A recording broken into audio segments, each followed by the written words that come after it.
अस्सलाम वालेकुम। चाचा वीज़े वाला तकरीबन 1 महीने की गैर हाज़िरी के बाद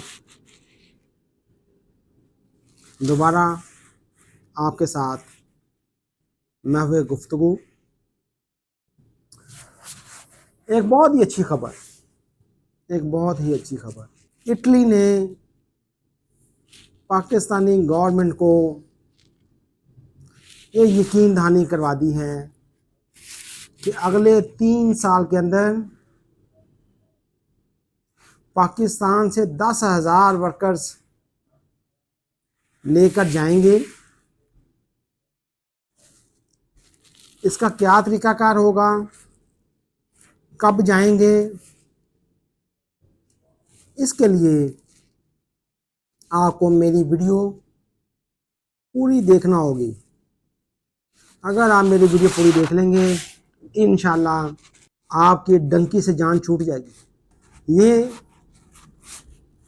10,000 वर्कर जो हैं या 10,500, ये अगले 3 सालों में जाने हैं। और ये याद रखें कि अगर हमारे रवैये वहाँ पे जाकर अच्छे हुए तो मैं आपको यकीन दिलाता हूँ कि जिस तरह यूरोप की आबादी में तेज़ी से कमी हो रही है तो ये दरवाज़े पाकिस्तानियों के लिए खुल जाएंगे। यहाँ पे दरवाजे खोलना बहुत मुश्किल है, बंद करना बहुत आसान है। एक स्ट्राइक हमारे वर्कर जाकर करते हैं, सर दरवाज़ा बंद। अच्छा, ये हर साल 3,500 वर्कर जाएंगे, उसमें 1,500 वर्कर जो हैं वो सीजनल वर्क के लिए जाएंगे, मौसमी नौकरी के लिए। मौसमी नौकरी जो है वहाँ पे वो ये है कि आपने खेतों में काम करना है, आपने वहाँ पे फ्रूट फार्म्स पे काम करना है। ये उनका कोई स्पेल होता है, कोई 6 महीने का, 5 महीने का, 6 महीने का होता है। ये मार्च के एंड से शुरू होती हैं और उसके बाद ये सितंबर तक जाता है। उसके बाद फिर वहाँ पे चूँकि बर्फ़बारी शुरू हो जाती है तो वहाँ पे किन्नू के फार्म्स हैं सब्जियों के, और दूसरे जो उनकी जो फसलें हैं वो इसी 6 महीने में होती हैं। उसके लिए उनको हर साल 1,500 वर्कर पाकिस्तान से जाएंगे। इसके अलावा और कौन से शोबे हैं, और उनके पास जो नॉन सीजनल वर्कर्स हैं वो 2,000 बच्चे उनको चाहिए, नौजवान जो अच्छे वेल्डर्स हों, फैब्रिकेटर्स हों। इसके अलावा उनको शेफ चाहिए, उनको वेटर्स चाहिए, उनको ड्राइवर्स ऑपरेटर नहीं चाहिए, उनको मैसन नहीं चाहिए, हाँ टेक्नीशियंस चाहिए, उनको इलेक्ट्रिकल मैकेनिकल टेक्नीशियन चाहिए।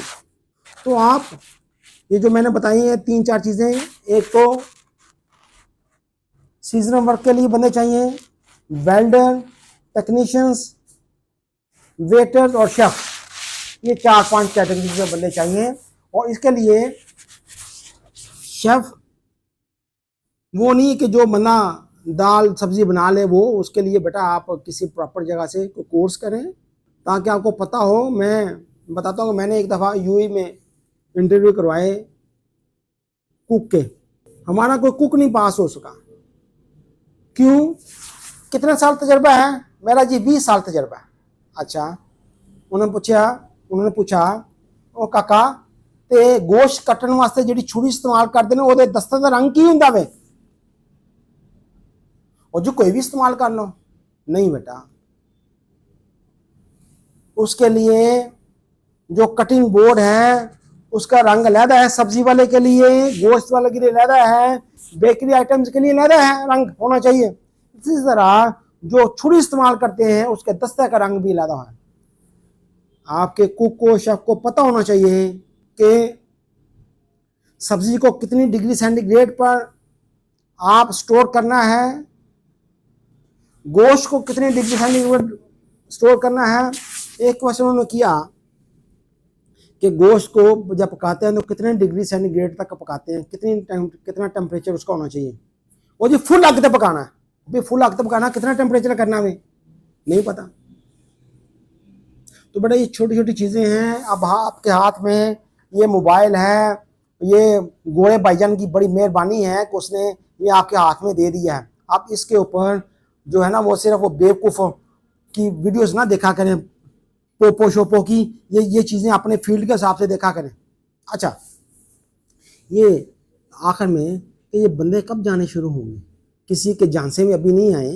अभी ये फरवरी में एक और इजलास होना है पाकिस्तान के नुमाइंदों का और इटली के नुमाइंदों का, फिर वो तरीक़ाकार वज़ा कर देंगे। अमूमन क्या होता है, अमूमन ये होता है कि कंपनियां अगस्त और सितंबर में अपनी हुकूमत को अपनी डिमांड, अपनी रिक्वेस्ट देती हैं कि हमें ये बंदे चाहिए, इतने बंदे चाहिए। गवर्नमेंट सितंबर तक वो एप्लीकेशन लेते हैं, उसके बाद वो फरवरी में कहीं जाके और वो अलाउ कर देते हैं, तो मार्च के एंड तक बच्चों ने वहाँ पहुँचना होता है। ये तो तरीक़ाकार अभी तक जो चल रहा है इटली का, वो ये पैटर्न है। तो आप इसका मतलब ये है कि अगर फरवरी में हमारे जो ये सारी बातचीत मुकम्मल हो जाती है, बातचीत तो हो गई है, लेकिन जो तरीक़ाकार बनेगा दूसरी मीटिंग में, उसके बाद हमें उम्मीद है कि अगले साल जुलाई अगस्त में, बल्कि ये अब कल तो नया साल शुरू हो जाएगा, तो जुलाई अगस्त में पेपर्स और डिमांड्स आना शुरू हो जाएंगी इटली से। और इंशाल्लाह अगर ये हमारा तरीक़ाकार कामयाब रहा और हमारे लोगों ने वहाँ पे जाके अच्छे इखलाक का मुज़ाहरा किया, तो यूरोप आपके लिए खुल जाएगा। नहीं तो ये हमारी हटने की वजह से तो गल्फ़ भी बंद हो गया हुआ है। वो एक आध मुल्क के अलावा गल्फ़ भी हमारे लिए बंद है। तुर्की का काम किया था कुछ लोगों ने, हमने भी किया, वहाँ जाके भी हमने जिंदाबाद मुर्दाबाद के नारे लगाने शुरू किए। वो भी आखिरी सांसें ले रहा तुर्की का काम भी। तुर्की का सेक्टर चाचे की नज़र में आखिरी सांसें ले रहा है। हम जहाँ जाते हैं रंग लगाते हैं। ओके बेटा, अल्लाह हाफिज़। इंशाल्लाह दोबारा किसी नए मौजू के साथ हाज़िर होंगे।